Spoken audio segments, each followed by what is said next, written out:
Hey everyone, this is a different kind of video to what I usually do on this channel. I wanted to express my excitement about the news that Hasbro revealed at the San Diego Comic-Con over the past week about the release of the X-Men 97 figures in the Marvel Legends line. This was something that I was really banking on happening as soon as I started trying to collect Spider-Man and Avenger figures. I really wanted to add some comic and cartoon styled X-Men figures to that list. I started with Beast and now I can continue the collection.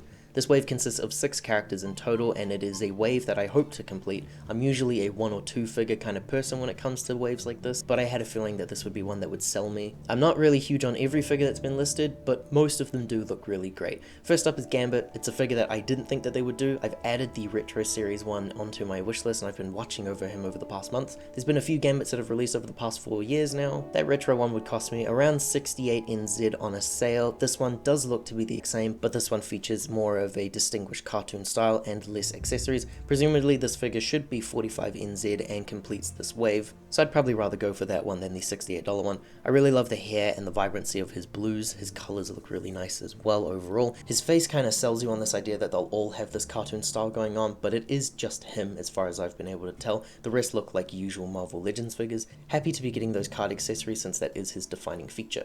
Next up is Magneto, who I have been searching for some time now. There were some listings online on secondhand markets for older Magneto figures, and as soon as this news was announced last week, I got some notifications that they've all dropped drastically in their price, which I thought was pretty funny. He looks pretty good, but I'm not super sold on the shadows painted around his eyes under his helmet. I'm also disappointed that he only comes with extra hands, not an alternative head or a removable helmet as an accessory. A display stand would have been really nice for him as well, of a metal plate, but he looks really good regardless. Bishop here is the one figure that I don't really care for. The figure looks really good on his own, but it's a character that I was never really familiar with growing up, and the new design is very show specific, so he wouldn't really fit in a regular comic display, at least for me and what I'm wanting from these figures. His gun is very small and minuscule compared to what Bishop is usually known for, but that may just be a source material issue, not a Hasbro issue. We'll have to wait until the show comes out to see if he actually uses any bigger weaponry. He's the only member that's wearing an outfit closely resembling the team's original costumes. His colors stand out the most out of all of the figures.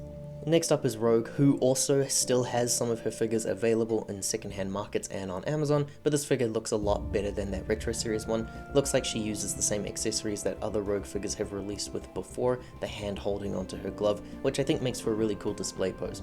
I do like this figure a lot, even though she's not supporting much extra with accessories, and I am an accessories kind of person.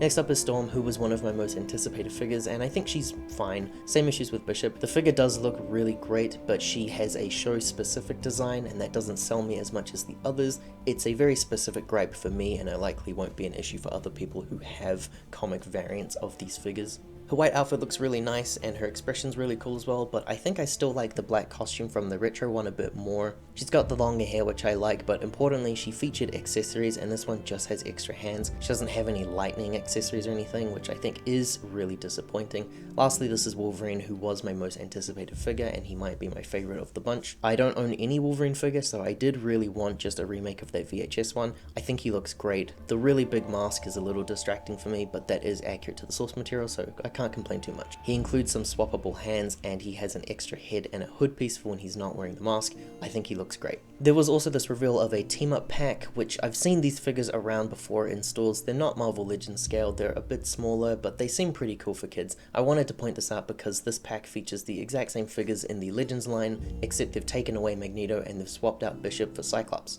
And personally, I would much prefer a Cyclops figure over the Bishop that we have, so I have to wonder when we'll be seeing a Cyclops figure in the Legends line. Will they make another wave of X-Men 97, or will he be released separately as a store exclusive figure? New Zealand doesn't really do store exclusives, so I have to track those down online and ship them from overseas. They're very expensive that way, and they're very tough to track down. I'm still trying desperately to get the Indiana Jones store exclusives, and so far I have no luck.